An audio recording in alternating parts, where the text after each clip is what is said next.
मैं doctor Harmanpreet Singh BPAS 186 का tutor 2299 IGNOU निर्माण सेंटर सुनाम में आप सभी का स्वागत करता हूं।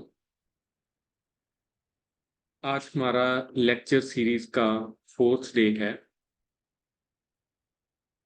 एंड इस 4th डे में हमने 2 यूनिट्स कवर करने हैं, unit number 7 and unit number 8।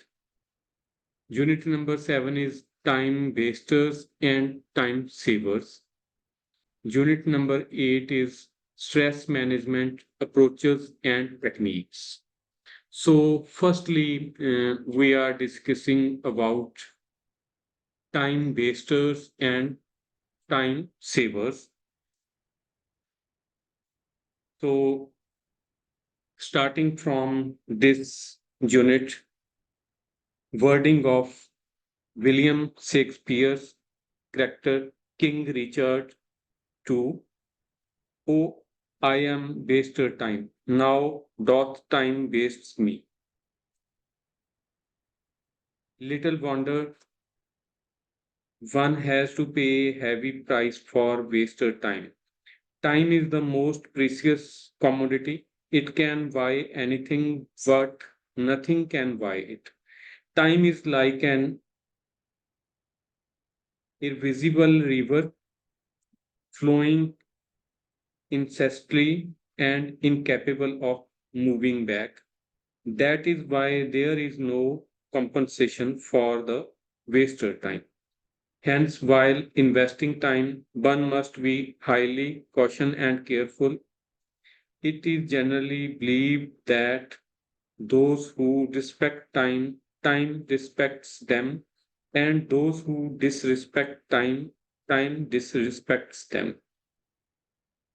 So, हम जहां पर कह सकते हैं कि जो व्यक्ति, जो ह्यूमन टाइम की रिस्पेक्ट करता है, टाइम उसकी रिस्पेक्ट करता है। जो ह्यूमन, जो इंडिविजुअल टाइम की रिस्पेक्ट नहीं करता, तो टाइम उनकी भी रिस्पेक्ट नहीं करता। So next is necessary for understand time wasters. So ये चैप्टर 2 पार्ट्स में डिवाइडेड है, time wasters and time savers. 2 type के लोगों की बात करता है ये यूनिट, एक टाइम वेस्टर्स, एक टाइम सेवर्स। इस यूनिट में दोनों को अलग अलग एक्सप्लेन किया हुआ है। हम दोनों को, दोनों कैटेगरी के लोगों को समझने की कोशिश करेंगे।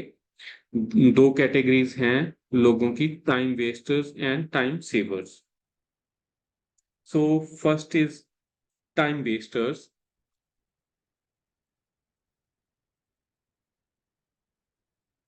Wasting time involves not using it appropriately and adequately, leading to its underutilization, unutilization, or even wrong utilization. So,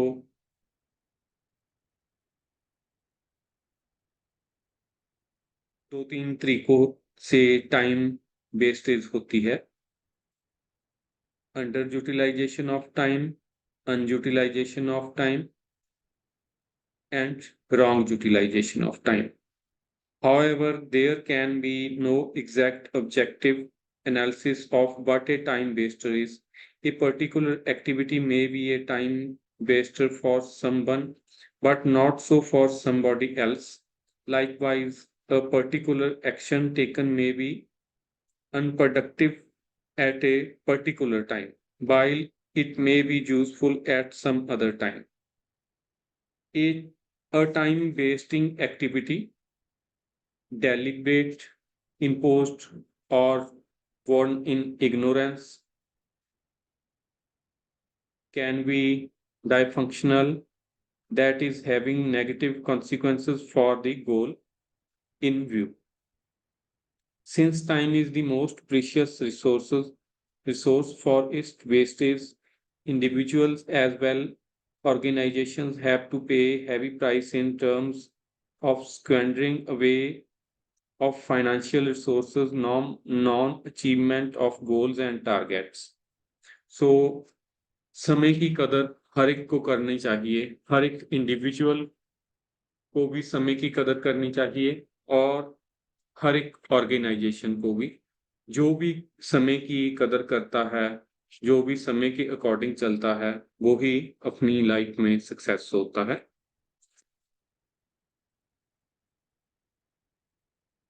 So, consider to have been wasted when time. First is its productivity is less than the usual standards. It has cost more than the set norms.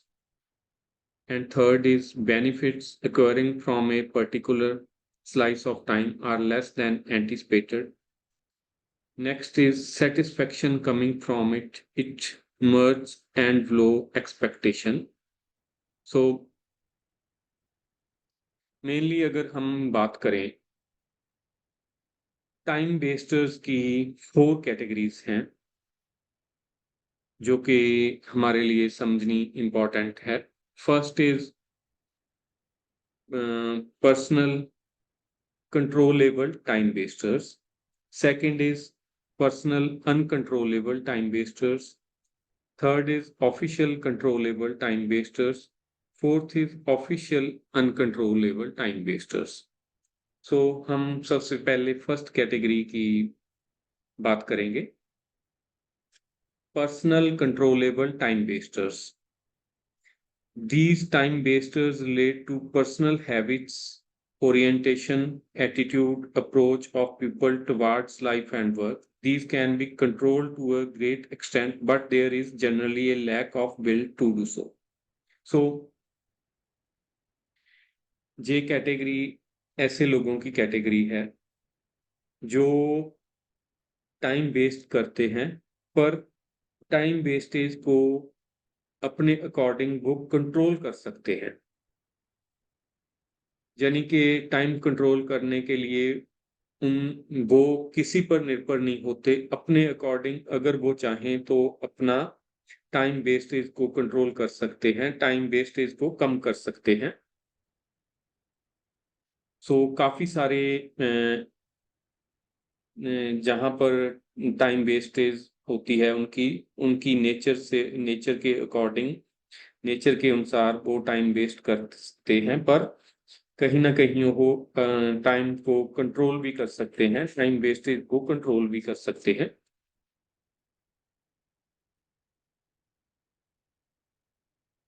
It implies that such time wasters can be controlled, avoided, mitigated, and even eliminated through proper will, discipline, planning, and action. Time wasters in this category are generally man-made and thereof can be minimized or overcome through human efforts and resolution. But a person would mitigate his personal time wasters only when there is high motivation to transform one's style of life management and time management. So किसी motivation की इनको जरूरत होती है।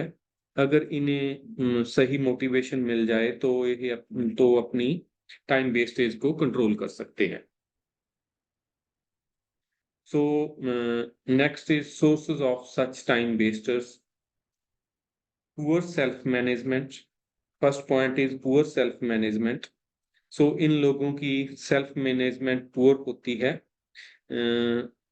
lack of balance between psychological, mental, emotional, spiritual, familial, social, and professional dimensions of life leads to gross time wasting. So सही ढंग से जे अपनी लाइफ को मैनेज नहीं करते, जिस कारण इनका टाइम वेस्ट होता है। Next is flawed habits, irregularities in waking up, sleeping, eating, relaxing, and negative thinking cause wastage of time. So, late उठना, लेट सोना, लेट खाना पीना ਤੇ ਸਹੀ ਢੰਗ ਨਾਲ ਰਿਲੈਕਸੇਸ਼ਨ ਨਾ ਲੈਣਾ ਐਂਡ ਨੈਗੇਟਿਵ ਥਿੰਕਿੰਗ ਨੇ ਜਿਹੜੇ ਇਹ ਵੀ ਇਹਦੇ ਟਾਈਮ ਵੇਸਟੇਜ ਦੇ ਕਾਰਨ ਬਣਦੇ ਨੇ। Next is unorganized time utilization. So जे लोग किसी भी तरह अपने टाइम को यूटिलाइजेशन के लिए ऑर्गेनाइज नहीं करते, इनका डे अनप्लान्ड होता है। जैसे absence of to do list, not choosing using time intervals, not maintaining a diary,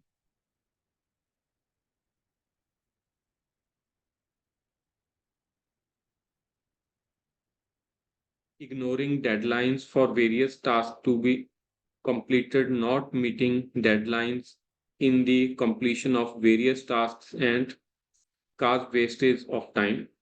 Besides, long phone calls, social networking, and over entertainment are big time wasters. And next is interpersonal behavior. So कई persons का behavior भी इनके time wastage का कारण बनता है। जैसे ego, misunderstanding, faulty communication, attentive listening, desire to over dominate family decision, anger, over expectations, over sensitivity, over socialization, lack of cooperation and coordination among family members, and being unaware of others' feeling lead to avoidable time wastage. So ये चीजें भी time wastage का source बनती हैं, पर इन्हें भी एक प्राणी अवॉइड कर सकता है, इन पोजीशंस को भी। Next is lack of systems. So system में, एक ह्यूमन के सिस्टम में बहुत सारी कमियां होती हैं। वो कमियां भी टाइम वेस्टेज का कारण बनती हैं। Poor inventory management, unsystematic according to expenses, misplacing things, deleted payments of bills। सो इस तरह के स्वभाव भी ह्यूमन के टाइम वेस्टेज का कारण बनते हैं। And next second category is personal unaccountable time wasters. So uncontrollable time wasters, sorry, personal uncontrollable time wasters. There are time wasters that result from factors beyond our control. So ऐसे time waster sources जो हमारे control से बाहर होते हैं, जिनमें हम helpless feel होते हैं, हम किसी भी तरह से इन टाइम वेस्टर्स को अपनी मर्जी से कंट्रोल नहीं कर सकते। जैसे कि illness of family members, uncooperativeness of our relations, centralization of decision making with a particular person, sporadic conflicts, untimely visits of friends, power failures, traffic jams, accidents, resource crunch, excessive social demands, and unreliable domestic assistant। सो ये कारण हैं जो time wastage के, इन्हें हम control नहीं कर सकते अपनी मर्जी से। Next is third category, controllable official time wasters. जहां पे हम बात करेंगे ऑफिशियल टाइम वेस्टर्स, पहले हम इंडिविजुअल की टाइम वेस्टर्स की बात कर रहे थे, अब है official time wasters. We generally complain about the slow functioning of organization, particularly the government officers' red tapeism has roots in lengthy procedures, but there are factors that cause time wasters, but which can be controlled with personal will and skill. So, controllable official time wasters में आता है ambiguity about goals and priorities। किसी भी तरह का human के goals और priorities जब क्लियर नहीं होते, जब किसी ऑर्गेनाइजेशन के गोल्स और प्रायोरिटीज क्लियर नहीं होते, तो भी उस ऑर्गेनाइजेशन का, उसके एम्प्लॉयज का, उसके एम्प्लॉयर का टाइम वेस्ट होता है। पर इन्हें वो कंट्रोल कर सकता है। कंट्रोल कर सकता है अपने गोल और प्रायोरिटीज को डिफाइन करके, अपने गोल और प्रायोरिटीज को सही ढंग से निर्धारित करके। Next is poor work culture. Poor work culture involves lack of punctuality, low productivity in offices, avoidable lengthy and indecisive meetings, low motivation for work, poor moral, inadequate delegation of tasks, insufficient monitoring, and unsatisfactory performance appraisal. So, poor work culture भी एक time waster है एक organisation के लिए, पर इसे भी organisation द्वारा कंट्रोल किया जा सकता है। Next is low competence. Untrained or poorly trained personnel in an organization are bound to have a negative impact on its performance. Human resource management, recruitment, placement, compensation, training and appraisal कुछ अजैही चीजें हैं जिनसे हम staff को अपने को competent कर सकते हैं, टाइम वेस्ट होने से रोक सकते हैं। And next is lack of planning.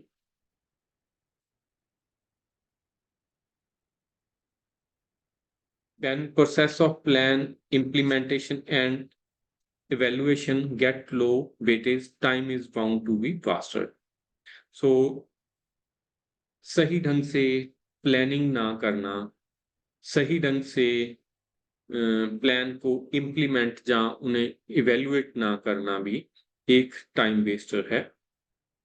Next is system and procedure. Systems and procedures.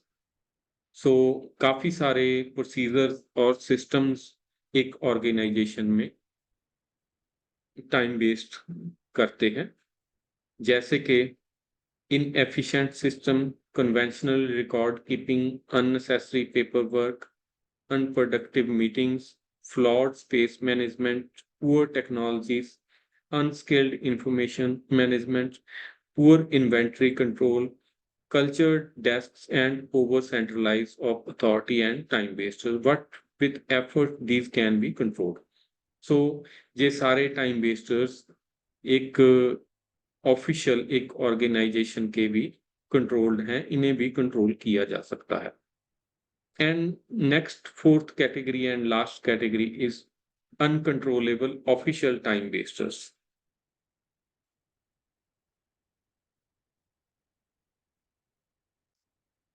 Poor financial resources, shortage of space, understaffing, less experienced staff, multitasking, manpower shortage, overburdened workforce, poor salary structure, low motivation, outdated infrastructure, and archaic management. So, ये कुछ uncontrollable official time wasters हैं जिन्हें एक organisation control नहीं कर सकती, एक organisation इन्हें सुधार नहीं सकती। And next is brief catalog of time wasters in these four categories. First category, personal controllable time wasters,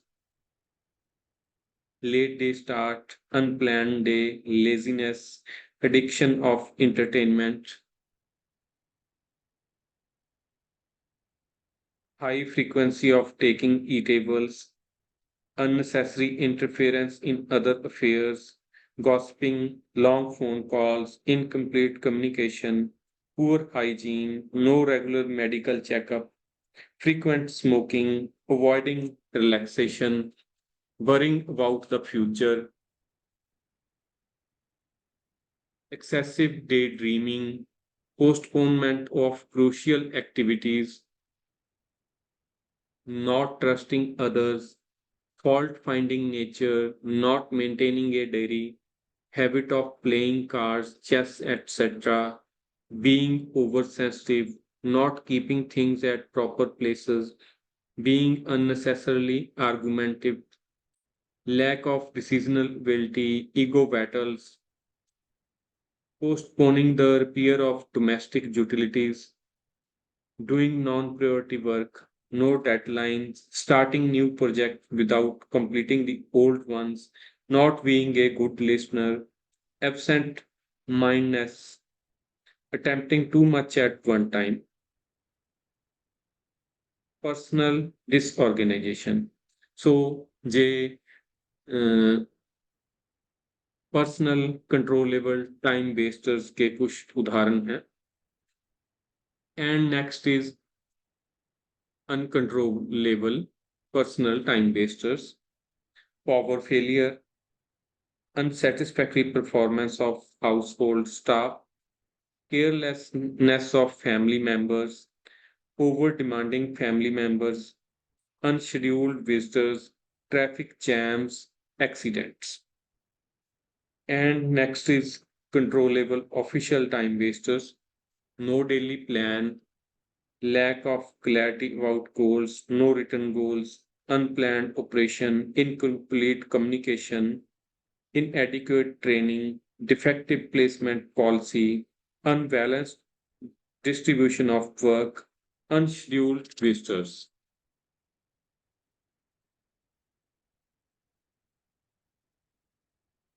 Forgetting to save data on computer, late coming to office, poor attitude toward job, lack of interest in it, complaining attitude towards the boss, visiting people in office or outside without proper appointment, no regular and periodical appraisal of work performed, avoidable argumentativeness, ego clashes, lack of coordination, spending time doing non priority work, delaying, not having facts, not using time saving gadgets, no self imposed deadlines, no follow up system,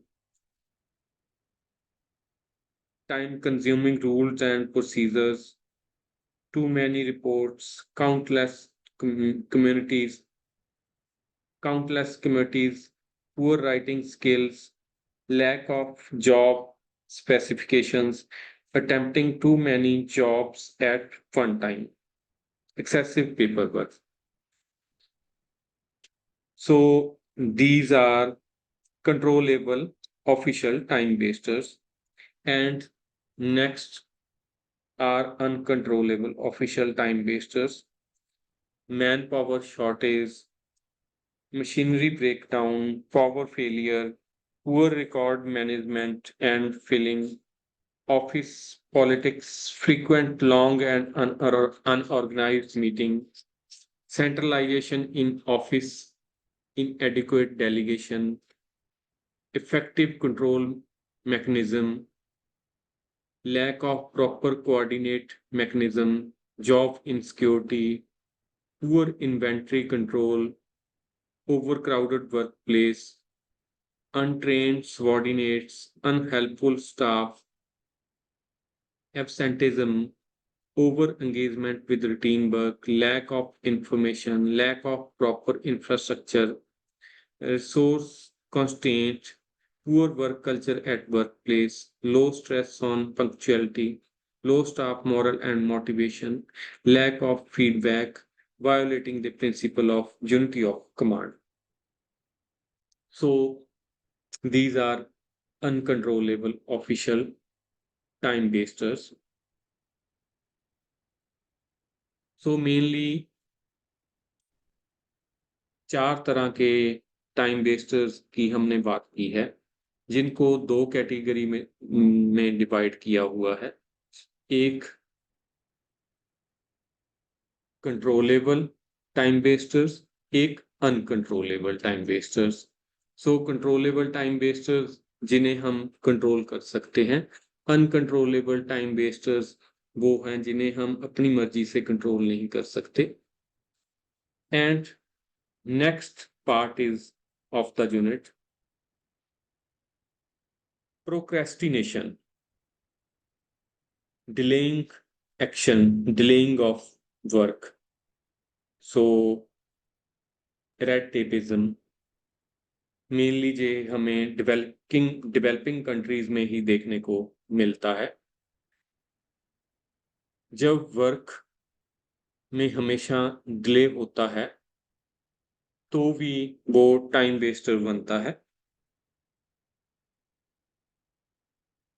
so work delay तब होता है, action delay तब होता है जब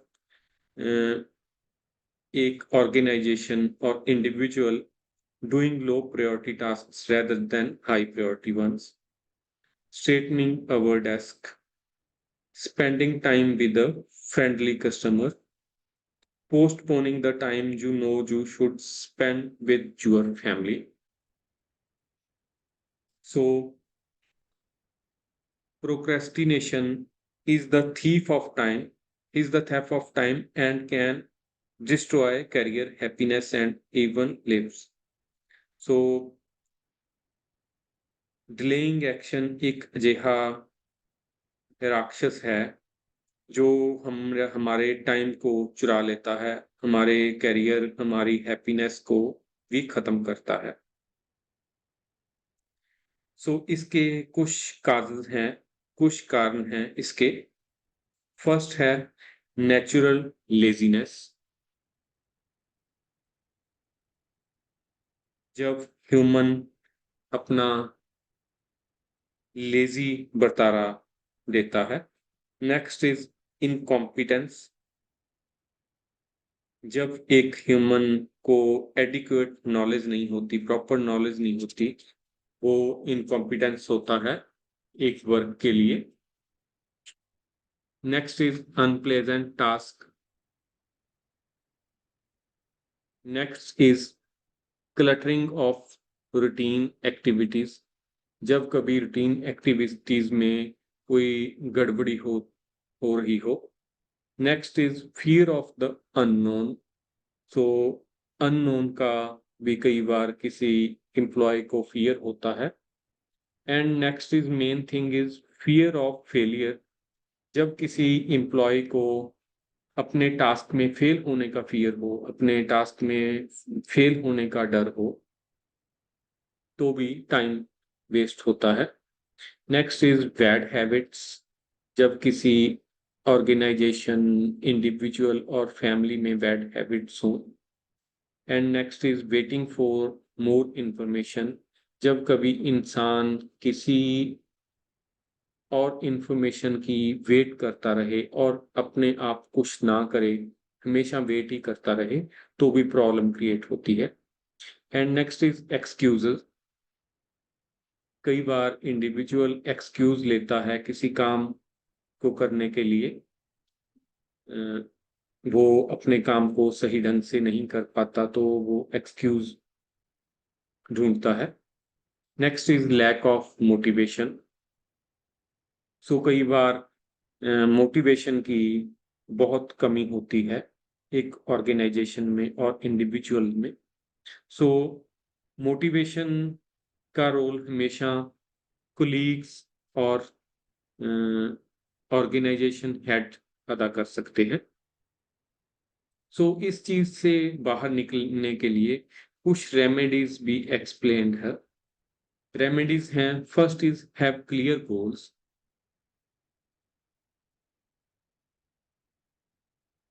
Write them down, set deadlines and sub deadlines for achieving them.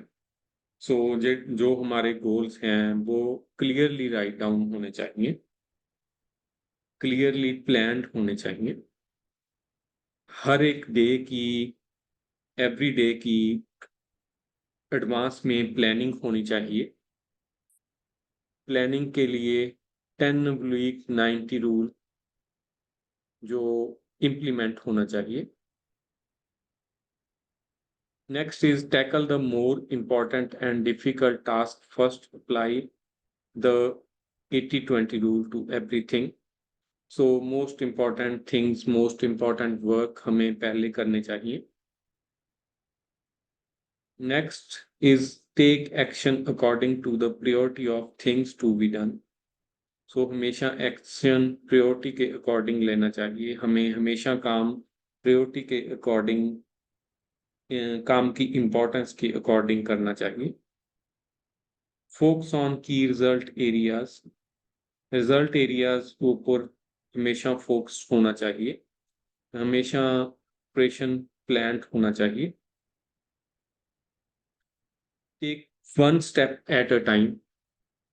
एक individual को एक स्टेप में, एक टाइम में एक ही स्टेप लेना चाहिए, एक ही सही ढंग से काम करना चाहिए.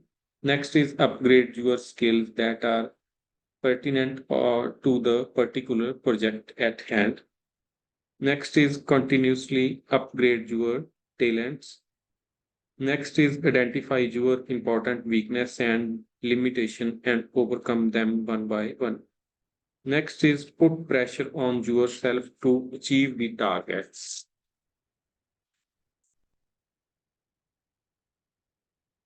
Next is maximize your personal powers, motivation yourself into action. And next is learn and use modern technology. Break your tasks into parts. Use time planner and make every minute count. Develop a sense of urgency in performing a task. So, इन कुछ remedies से हम work delay को खत्म कर सकते हैं. And इसके बाद टाइम वेस्टर्स के लिए, टाइम वेस्टेज को कम करने के लिए कुछ रेमेडियल स्टेप्स डिस्क्राइब किए हुए हैं. वो रेमेडियल स्टेप्स जहाँ सजेशंस इस तरह हैं. First is periodical review of time management practices in personal and professional life in a request to curtailing time wasters. So हमेशा रिव्यू करना चाहिए एक काम का. टाइम टू टाइम रिव्यू करना चाहिए, पर्सनल भी और प्रोफेशनल भी. And next is we should make a list of the positive aspects of time management practices followed by us. एक पॉजिटिव एस्पेक्ट्स की लिस्ट बनाकर जो बेटर ढंग से मैनेजर को या एम्प्लॉयर को मोटिवेट करती हो. Next is a list of time management practices that require reform should be drawn. This would give warning signals for introducing reforms. Next is in personal life, optimum stress should be placed on self management, self discipline, and on leading a well balanced life. Next is families should set example of mutual cooperation, coordination, and support. So families में mutual cooperation, coordination and support होनी चाहिए. इससे भी हम time wastage को कम कर सकते हैं. Emphasis on competence building among all members of the family and workplace should be an integral part of our behavior. So next is habits in personal life and professional career, how to be effective and uplifting. हमें हमेशा अपने career को uplift करना चाहिए. Next is rules, procedures, guidelines, communication channels, delegation and monitoring systems, appraisal, rewards and punishment system at workplace should be in true with the requirements of highest effectiveness. So ये यही things हैं जो हमें effective बनाती हैं, जो हमें effectiveness देती हैं. And next is important thing, motivation. Self-motivated individuals are the kingpin of any dynamic system. So self motivated जो ह्यूमन होता है वो एक किंग की तरह काम करता है, किंग पिन होता है। Next is clarity in goal setting, planning, time scheduling and preparing to-do list can greatly help in minimize time wasters. Next is time and work studies can facilitate rational work distribution and reduce time wastage. So time and work studies के साथ हम time wastage को कम कर सकते हैं। Next is fixing deadlines, deadlines निर्धारित करके भी हम टाइम वेस्टेज को कम कर सकते हैं।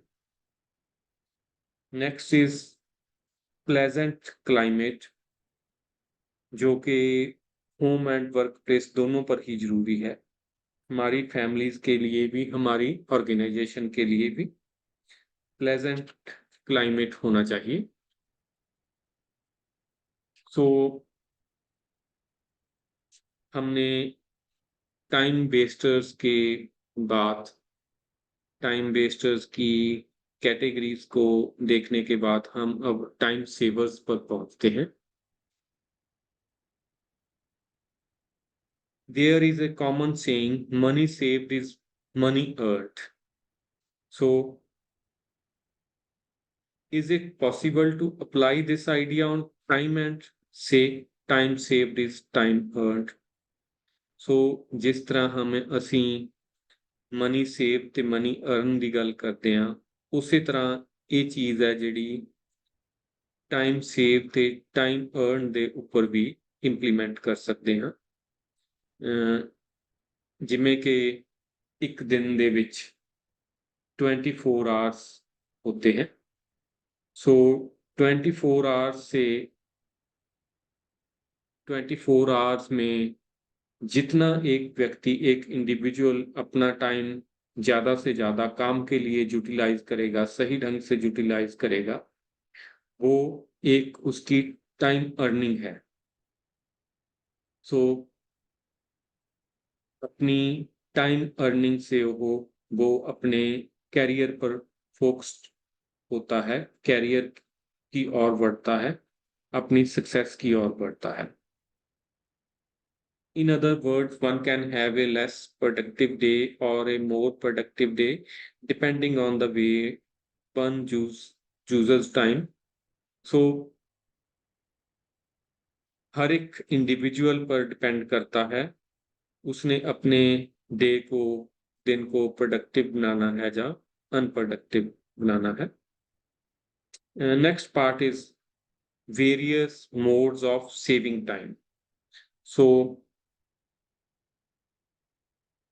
by using the maxim of time management explained in Unit 2, time can be used optimally and even maximally.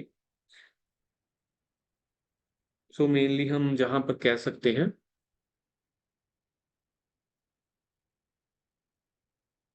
Saving time के कुछ मोड्स ले सकते हैं हम। First is planning the task to be performed and goals to be achieved for long term, medium term and short term saves time. So हमें हर एक काम के लिए एक प्लानिंग करनी चाहिए, प्लानिंग के अकॉर्डिंग ही वर्क करना चाहिए। Planning long term, medium term, short term की हो सकती हैं। सारी तरह की प्लानिंग बहुत जरूरी होती हैं, जैसे कि 5 ईयर, 2 ईयर, 1 ईयर प्लान्स। इससे अलावा मंथली और वीकली प्लान्स भी हम अडॉप्ट कर सकते हैं। सारे तरह के प्लान्स ही अपना अपना योगदान हमारे वर्क में डालते हैं। Next is having focus on one task at one time helps in getting the best results. जब हम एक टाइम में एक टास्क ऊपर फोकस करते हैं तो हमें बेस्ट रिजल्ट मिलते हैं। एक कहावत है, आगे दौड़ पीछे चौड़। सो अगर हम एक टाइम पे एक काम सही ढंग से कंप्लीट नहीं करते, आगे दौड़ लगाते हैं, अननेसेसरी दौड़ लगाते हैं, तो उससे हमें प्रॉब्लम क्रिएट होती है, हमारा टाइम वेस्ट ज़्यादा होता है। And next is delegate tasks. So tasks को डेलीगेट करके भी टाइम सेव किया जा सकता है। अपने एम्प्लॉयज को powers and authorities and responsibilities delegate करके हम कुछ काम उन अपने वर्कर्स से, जहाँ जो स्किल्ड टीम्स होती हैं, उनसे अपना काम है जो सही ढंग से करवा सकते हैं। Next is the best time of the day should be reserved for the most important and crucial tasks. तो हम डे का बेस्ट टाइम क्रूशियल टास्क के लिए हमें यूज करना चाहिए।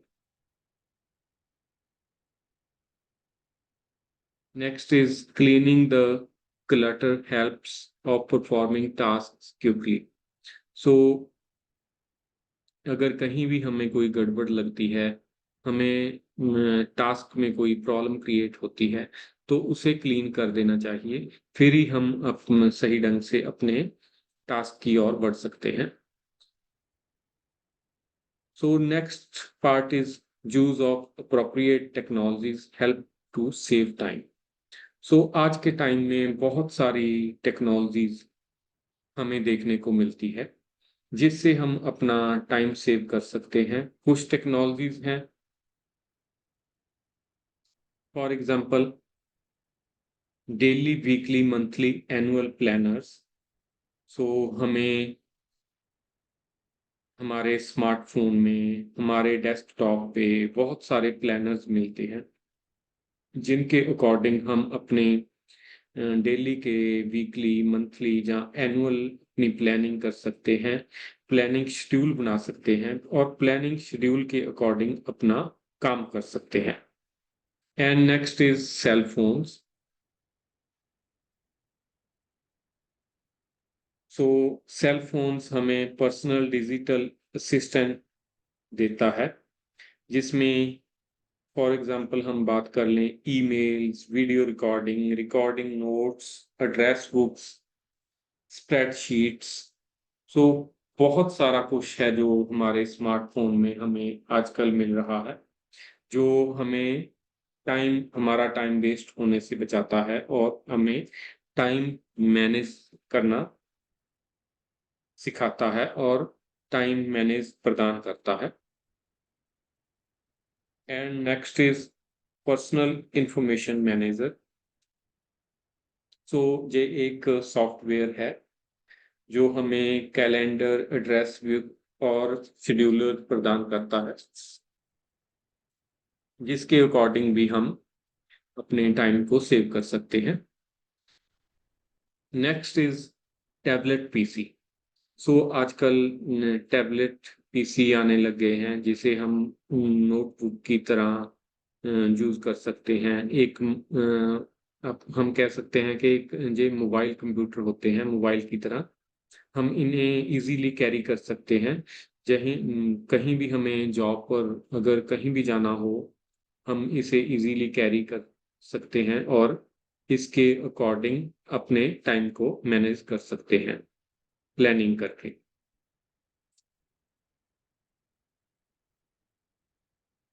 Next is modern techniques. बहुत सारी मॉडर्न टेक्निक्स प्लानिंग के लिए, टाइम मैनेजमेंट के लिए आजकल हमें मिल रही हैं। Next is clear and creative thinking.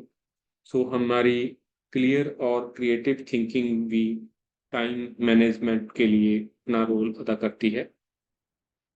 Next is skills like speed reading, precise writing and memory sharpening.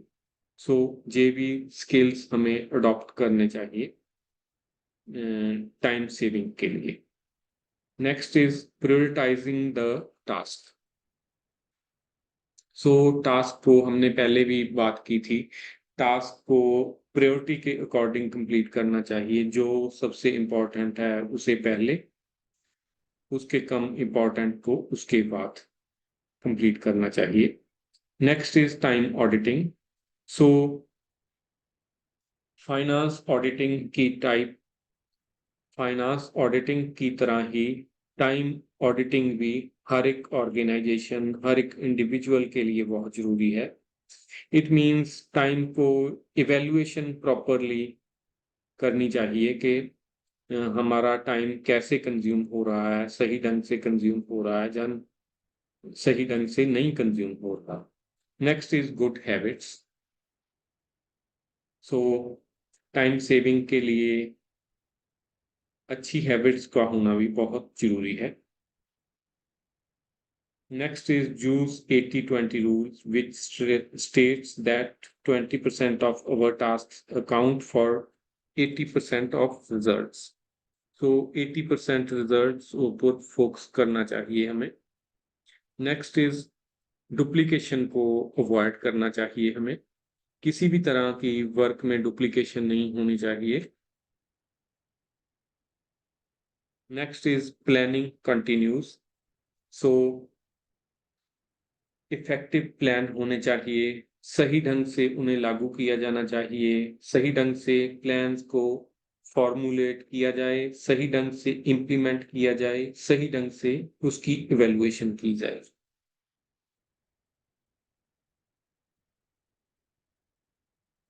Next is e governance. E governance means electronic governance. E का मतलब है इलेक्ट्रॉनिक गवर्नेंस। आजकल हमें इलेक्ट्रॉनिक गवर्नेंस का महत्व दिखाई दे रहा है। इलेक्ट्रॉनिक गवर्नेंस जो काफी हमारी लाइफ में, हमारे ऑफिशियल वर्क्स में बढ़ रहा है। सो ई गवर्नेंस से भी हमारा टाइम वेस्टेज कम होता है और हमारा टाइम सेव होता है। फॉर एग्जांपल हम अगर बात कर लें, आजकल हर एक चीज गवर्नमेंट वेबसाइट्स के ऊपर, ऑफिशियल वेबसाइट्स के ऊपर देखने को मिल जाती है। हम कोई भी सर्विस लेनी है, हमें कोई भी एक सिटीजन को कोई भी सर्विस लेनी है गवर्नमेंट से, तो वो अपने आप एक वेबसाइट को ओपन करके उस पर अप्लाई कर सकता है। सो इससे पहले कि हम अगर बात करें तो सर्विसेज को मैन्युअली अप्लाई करना पड़ता था। मैन्युअली अप्लाई करने के लिए हमें एक ऑफिस में जाना पड़ेगा, वहां जाके अप्लाई करना पड़ेगा। पर अब ई गवर्नेंस के दौरान हमें सर्विसेज इलेक्ट्रॉनिक के थ्रू ही उपलब्ध हो रही है। Next is digitalization of administration. So administration time to time digital की ओर बढ़ रहा है। For example Jan Dhan Yojana, direct benefit transfer, national electronic funds transfer. So ये स्कीम्स जो गवर्नमेंट ने इंट्रोड्यूस की हैं, ये भी एक इलेक्ट्रॉनिक का ही पार्ट है। इसी तरह ही इलेक्ट्रॉनिक के अंडर नेक्स्ट कैटेगरी आ जाती है ई ऑफिस। सो ई ऑफिस है जो गवर्नेंस का एक काफी इफेक्टिव और ट्रांसपेरेंट प्रोसेस है, जिसमें हम अपने गोल्स को सिंप्लीफाई अचीव कर सकते हैं। सो ई ऑफिस में गवर्नमेंट्स के सेंट्रल लेवल पे, स्टेट लेवल पे, डिस्ट्रिक्ट लेवल पे सारे ई ऑफिस मिलते हैं, जिसके थ्रू हम सर्विसेज ले सकते हैं। सो नेक्स्ट इसकी बेनिफिट्स, इसके feature. First is enhance transparency. So इसके थ्रू ट्रांसपेरेंसी को बढ़ावा मिलता है। Second is increase accountability. So हर एक चीज हमें इलेक्ट्रॉनिक ऑफिस के थ्रू घर बैठे ही मालूम पड़ रही है। तो इसके साथ गवर्नमेंट की अकाउंटेबिलिटी है जो वो भी बढ़ती है। Next is assure data security and data integrity. Next is provide a platform for reinventing and re-engineering the government. Next is promote innovation. Next is transform the government work culture and ethics. Next is promote greater collaboration. So इस तरह के काफी सारे benefits e office के, electronic office के हमें देखने को मिलते हैं।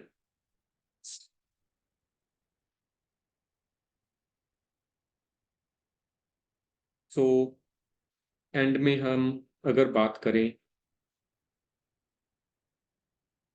it is evident that time is most precious commodity. सो एक बहुत ही महत्वपूर्ण एक वस्तु है टाइम, जिसे हमें किसी भी तरह से गंवाना नहीं चाहिए, जिसे हमें सही ढंग से यूटिलाइज करना चाहिए। सही ढंग से अगर हम टाइम को यूटिलाइज करते हैं तो ही हम स्ट्रेस से बच सकते हैं। सो इसके बाद हम चलते हैं नेक्स्ट यूनिट की ओर।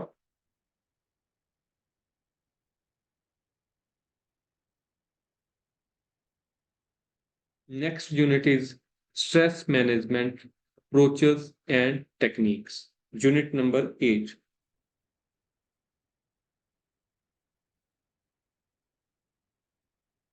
फर्स्टली हम बात करते हैं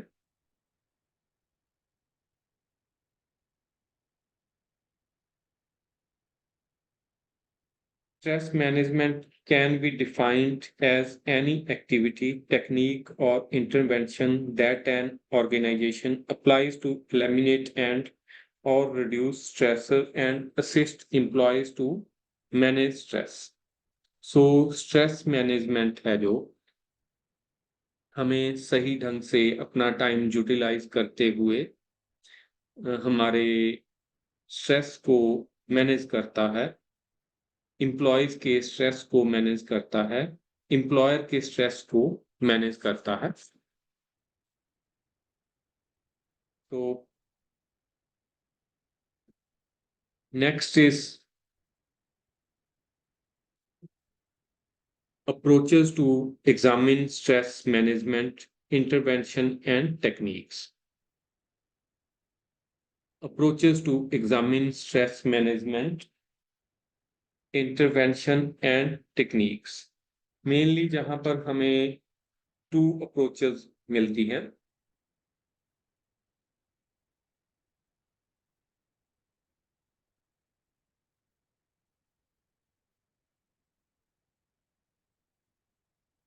इन अप्रोचेस को हम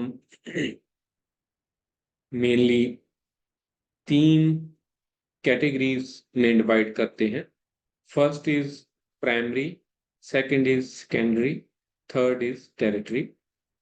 सो the aim of primary intervention is to prevent stress from occurring by removing the sources of stress and enhancing the causes of well-being. So first category में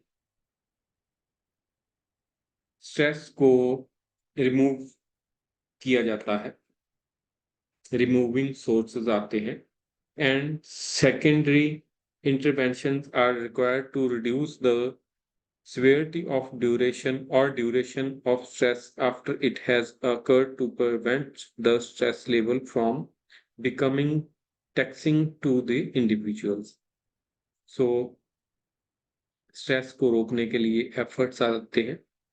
and third is territory interventions seek to rehabilitate and maximize functioning for those who are already experienced or suffering from psychological ill health.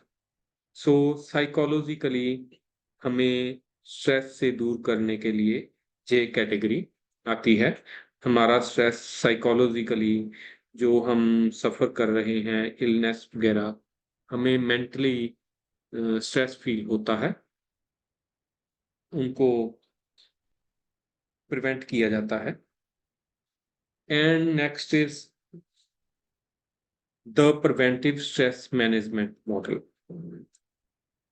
The concept of preventive stress management in the organizational context has been borrowed from the public health perception of prevention employed in the field of preventive medicine. The preventive stress management is an organizational philosophy about employees and organizations sharing accountability for promoting individual and organizational health. So, mainly इस model में stress को manage करने के लिए, stress को रोकने के लिए हमें कुछ स्टेजेस दर्शाई हुई हैं, प्राइमरी, सेकेंडरी एंड टेरिटरी। सो हम इसके लिए टेबल नंबर 8.1 को देख सकते हैं।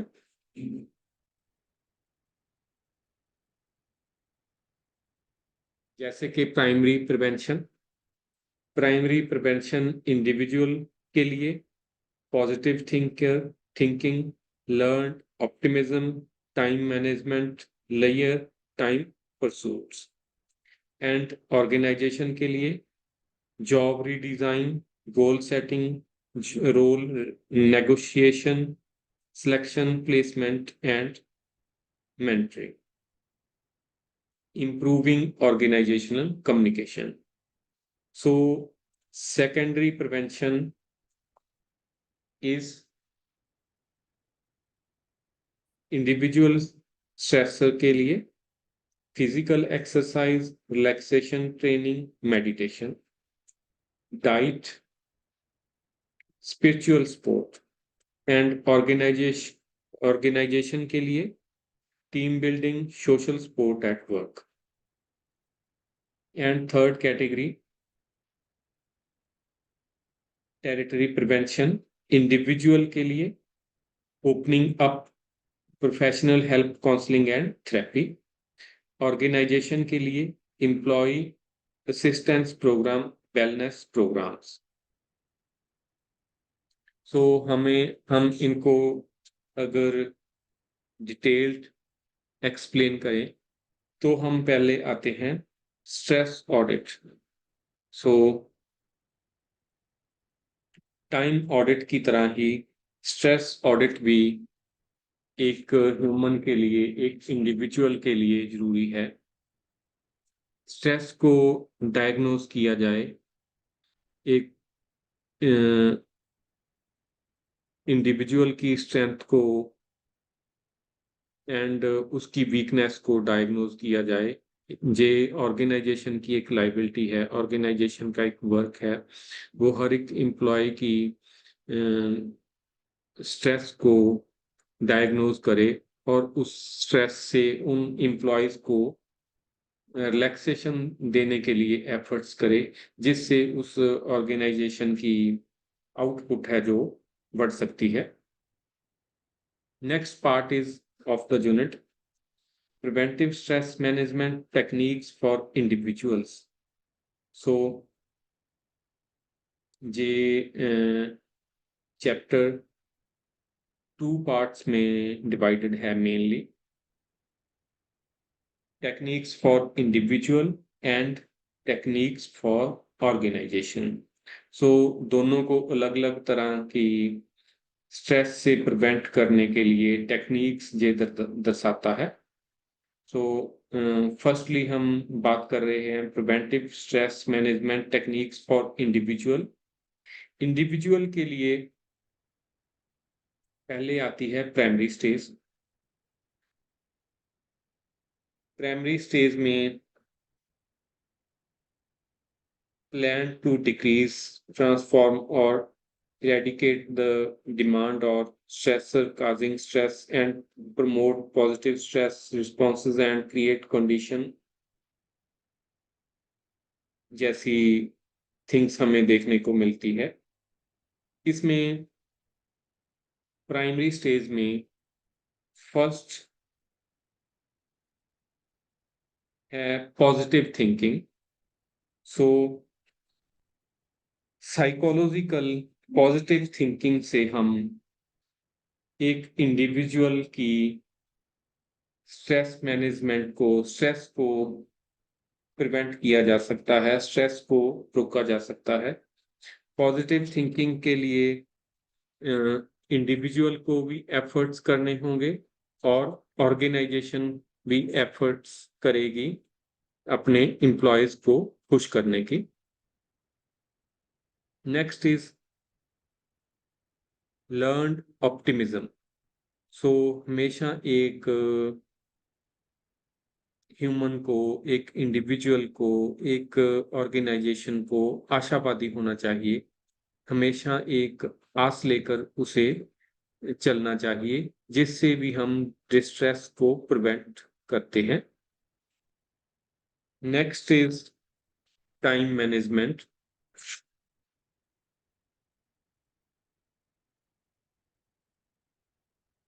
Next technique is time management. So एक ऑर्गेनाइजेशन द्वारा टाइम मैनेजमेंट के लिए कुछ एफर्ट्स किए जाते हैं, कुछ ट्रेनिंग्स दी जाती हैं।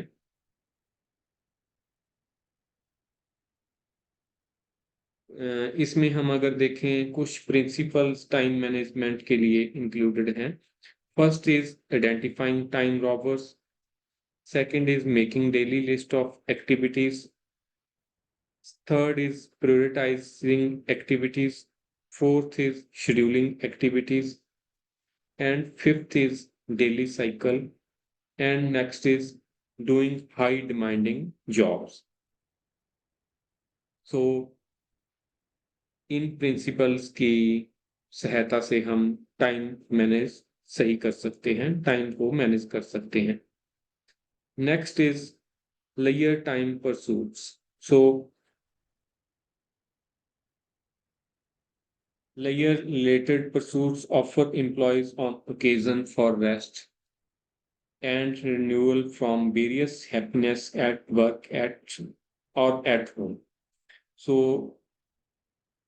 relaxation वेल हर एक ह्यूमन को हैप्पीनेस प्रदान करती है, चाहे वो वर्क प्लेस पे हो, चाहे वो अपने घर पे हो। सो इस लेयर टाइम के लिए उसको अपनी हॉबीज को यूटिलाइज कर लेना चाहिए, जैसे गार्डनिंग, कुकिंग, पेंटिंग। अपनी हॉबीज को अपनी हॉबीज को आइडेंटिफाई करके उन उनमें अपना टाइम यूटिलाइज कर लेना चाहिए। And next part is secondary stage. Secondary stage में स्ट्रेस को कम करने के लिए फर्स्टली आती है फिजिकल एक्सरसाइज, जिसमें है walking, jogging, swimming, rowing, biking, dancing. So इन टेक्निक्स की, इन थिंग्स के थ्रू हम, इन फिजिकल एक्सरसाइजेस के थ्रू हम अपने स्ट्रेस को कम कर सकते हैं, स्ट्रेस को रोक सकते हैं। And next is relaxation training. So एक ऑर्गेनाइजेशन द्वारा हर एक ह्यूमन को, हर एक एम्प्लॉय को रिलैक्सेशन की ट्रेनिंग्स देनी चाहिए। बखरे बखरे मेथड्स जिनके रिगार्डिंग उन्हें इंफॉर्मेशन देनी चाहिए, भी इस तरह से हम अपने आप को रिलैक्स कर सकते हैं। जैसे कि ब्रीथिंग हुआ एंड बहुत सारी और भी थिंग्स हैं जिनसे हम अपने आप को रिलैक्स कर सकते हैं। And next is meditation. So meditation का हमारी लाइफ में अहम रोल है। जब कभी भी हमें स्ट्रेस फील हो तो हमें मेडिटेशन कर लेनी चाहिए। मेडिटेशन के कुछ मेनली 5 क्लस्टर्स में मेडिटेशन को डिवाइड किया हुआ है। फर्स्ट है मंत्रा मेडिटेशन, जिसमें कुछ मंत्रस जहाँ कुछ पाठ वगैरह आते हैं जिनको हम जप कर अपना मेडिटेशन कर सकते हैं। नेक्स्ट है माइंडफुलनेस मेडिटेशन। तो इससे भी हम इस थेरेपी से भी अपने स्ट्रेस को कम कर सकते हैं। Next is yoga. So based on Indian yogic traditional developed by Patanjali, which integrates varied techniques like body postures, breath control, and meditation. So yoga एक इंडियन इंडियन कार्ड है। सो इंडियन एक उपलब्धि है योगा, जो बॉडी पोस्चर्स और breathe control के through हमें relax करता है। नेक्स्ट इज ताई ची। ये एक चाइनीज रिदम है मूवमेंट का, जो भी स्ट्रेस से हमें रिलैक्स करती है। नेक्स्ट क्यूगोंग। सो ये फिजिकल पोस्चर और बॉडीली मूवमेंट है, चाइनीज ट्रेडिशंस हैं जो हमें स्ट्रेस हमारे स्ट्रेस को प्रिवेंट करती है। Next part is diet. So stress को मैनेज करने के लिए रिच डाइट होनी बहुत जरूरी है। सही ढंग से हमें डाइट लेनी चाहिए। सही डाइट, प्रॉपर फूड हमें खाना चाहिए। फैटी फूड नहीं ज़्यादा खाना चाहिए। फ्रूट्स वगैरह हमें खाने में लेने चाहिए। Next part is perceived spiritual support. तो हमारे एक ट्रेडिशनल है स्पिरिचुअल सपोर्ट, गॉड गॉड की अहमियत। जैसे कि हम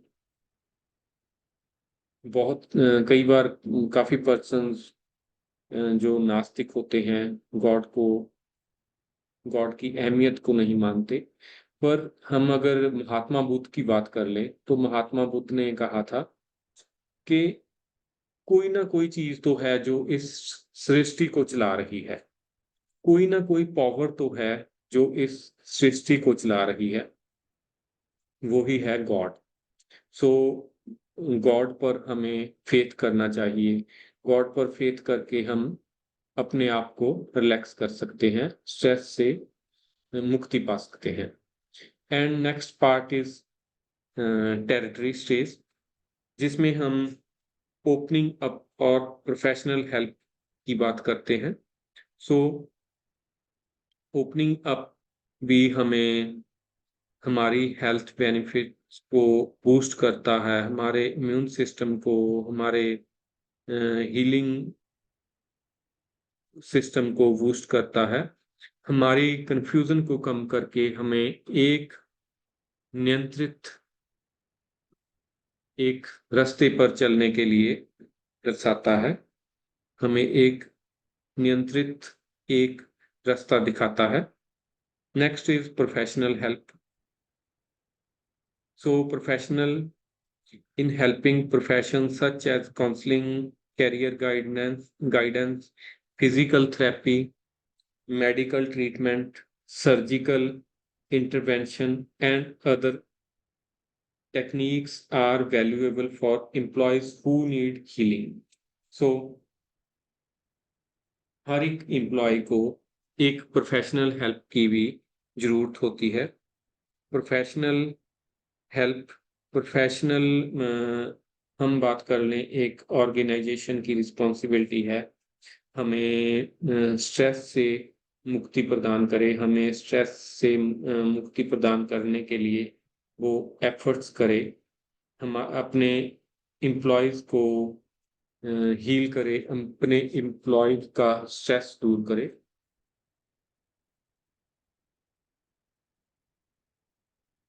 तो आफ्टर दैट हम इस यूनिट के सेकंड पार्ट पर आते हैं, preventive stress management techniques for organisation. जैसे इंडिविजुअल को स्ट्रेस रोकने के लिए रोकना भी जरूरी है, उसी तरह ऑर्गेनाइजेशन के लिए भी जरूरी है कि उसका स्ट्रेस भी रोका जाए, उसके स्ट्रेस को भी खत्म किया जाए। सो जैसे हमने पहले इंडिविजुअल टेक्निक्स में भी 3 कैटेगरीज को एक्सप्लेन किया, उसी तरह ही ऑर्गेनाइजेशन के लिए भी 3 टाइप की टेक्निक्स हैं, 3 टाइप की स्टेजेस हैं। First is stress management techniques at the primary stage. So इसके बीच आती है जॉब रीडिजाइन। कहीं भी ओवर वर्कलोड हो, कोई एम्प्लॉयज को प्रॉब्लम्स आ रही हो, तो जॉब को रीडिजाइन किया जा सकता है ऑर्गेनाइजेशन की द्वारा। जॉब को, वर्कलोड को सही ढंग से देना, वर्कलोड को सही ढंग में लाना, जो एम्प्लॉयज की बेटरमेंट के लिए हो, एम्प्लॉयज की वेल बीइंग के लिए अपनी पावर यूज करते हुए एक ऑर्गेनाइजेशन जॉब को रीडिजाइन कर सकती है। हर एक एम्प्लॉयज को की रिस्पॉन्सिबिलिटी में चेंजेस कर सकती है, एम्प्लॉयज के वर्क में चेंजेस कर सकती है, एम्प्लॉयज की एफिशिएंसी देखते हुए, हर एक एम्प्लॉय की एफिशिएंसी देखते हुए उसको वर्क सौंप सकती है। And next is goal setting. So एक ऑर्गेनाइजेशन द्वारा मोटिवेशन को इंक्रीज करने के लिए गोल सेटिंग्स होनी चाहिए। गोल सेटिंग्स की जाती हैं ऑर्गेनाइजेशन द्वारा। जब कोई एम्प्लॉय अपने गोल को अचीव कर लेता है तो उसे मोटिवेशन प्राप्त होती है और वो एक उसमें एनर्जी आती है, एक चैनलाइज अपने आप को वो फील करता है और अपने काम को काम में आगे चलने लगता है। Next is role negotiation. Role negotiation is a significant stress management technique as it permits employees to adapt to their work roles and helps them to meet and explain their psychological contract. Thus, the expectation of each party are made clear and negotiated. So, हर एक जगह पे, हर एक organisation में negotiation जरूरी है। कई बार कोई conflict पैदा हो जाता है एम्प्लॉयर और एम्प्लॉयज में, तो वहां पे नेगोशिएशन से ही उस कन्फ्लिक्ट को खत्म करके हम ऑर्गेनाइजेशन को आगे बढ़ा सकते हैं, आगे तोड़ सकते हैं। नेगोशिएशन हर एक लेवल पे जरूरी है एक ऑर्गेनाइजेशन के। कोई भी अगर 2 पार्टीज होती हैं तो उनमें कोई कन्फ्लिक्ट कहीं भी आ सकता है, उस कन्फ्लिक्ट को हम नेगोशिएशन से ही दूर कर सकते हैं। Next is selection, placement and managing of employees. So proper ढंग से सिलेक्शन और प्लेसमेंट और मैनेजरिंग किसी प्रोफेशनल से हम सलाह मशवरा करके हम अपने ऑर्गेनाइजेशन को स्ट्रेस मुक्त कर सकते हैं। सो कई बार किसी ऑर्गेनाइजेशन में अगर कोई प्रॉब्लम आ जाती है तो उस प्रॉब्लम को सॉल्व करने के लिए जरूरी होता है किसी प्रोफेशनल की सलाह मशवरा किया जाए। प्रोफेशनल के साथ सलाह मशवरा करके हम उसे बेटर कुछ थिंग्स सीख के हम उस अपनी ऑर्गेनाइजेशन में इम्प्लीमेंट करें। सो सिलेक्शन भी जहाँ जहाँ पर बहुत ज़्यादा ज़रूरी है। सक्सेसफुल सपोर्ट भी ज़रूरी है मैकेनिज्म की। Next part is improving organisational communication. So organisational communication है जो उसे भी इम्प्रूव करना चाहिए ऑर्गेनाइजेशन को। ऑर्गेनाइजेशन को फॉर्मल चैनल्स के थ्रू कम्युनिकेशन होना चाहिए। इनफॉर्मल कम्युनिकेशन कभी भी नहीं होना चाहिए किसी ऑर्गेनाइजेशन में। फॉर्मल चैनल्स होने चाहिए ऑर्गेनाइजेशन के लिए, एक रिस्पॉन्सिबल चैनल्स होने चाहिए ऑर्गेनाइजेशन में कम्युनिकेशन के लिए। अगर फॉर्मल चैनल्स होंगे तो ही वो ऑर्गेनाइजेशन को मजबूती देंगे, तो ही वो ऑर्गेनाइजेशन को दृढ़ता देंगे जिससे ऑर्गेनाइजेशन सक्सेसफुल हो सकती है। Next part is stress management techniques at the secondary stage. Secondary stage पे हम पहले देखते हैं टीम बिल्डिंग।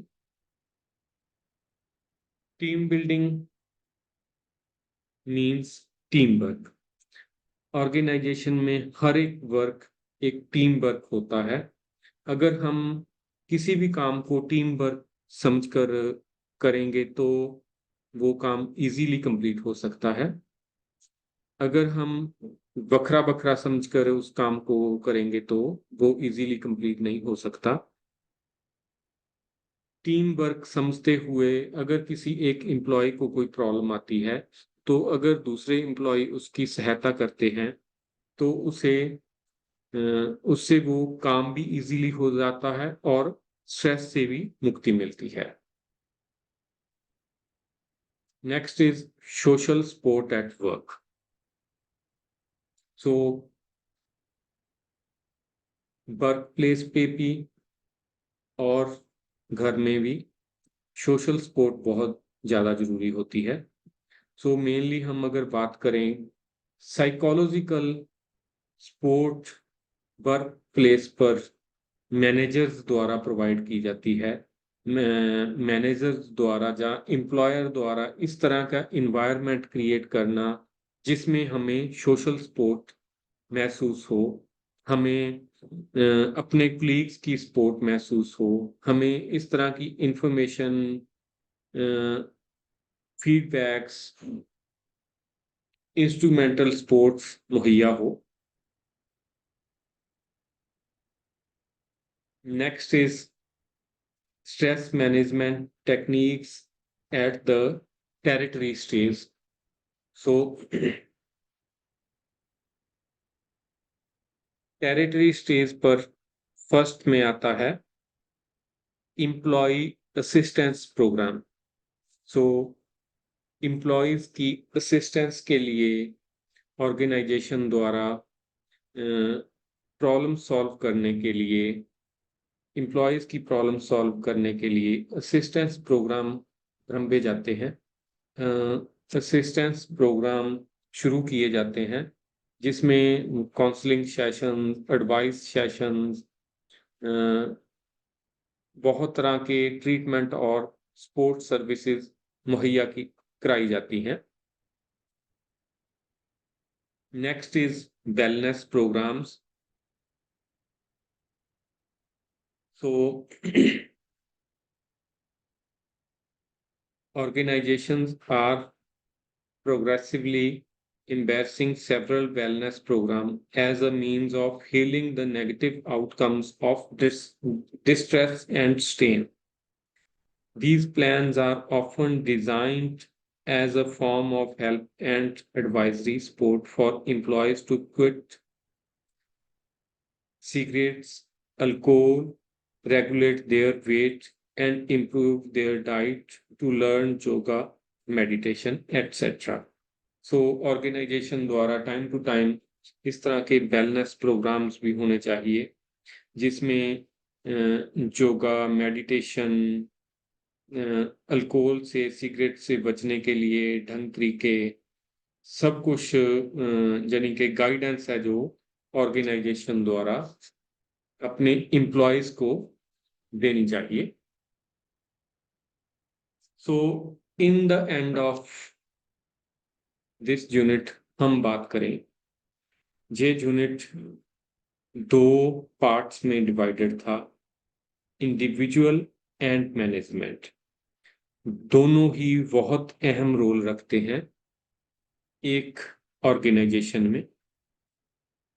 सो इंडिविजुअल को भी स्ट्रेस नहीं होना चाहिए और मैनेजमेंट को भी स्ट्रेस नहीं होना चाहिए. सो इस चैप्टर में स्ट्रेस मैनेजमेंट के लिए इंडिविजुअल और मैनेजमेंट के लिए बखरे बखरे उपाय बताए हुए हैं जिनको हम यूज करके स्ट्रेस से मुक्ति पा सकते हैं. हम अपनी ऑर्गेनाइजेशन को भी स्ट्रेस मुक्त कर सकते हैं.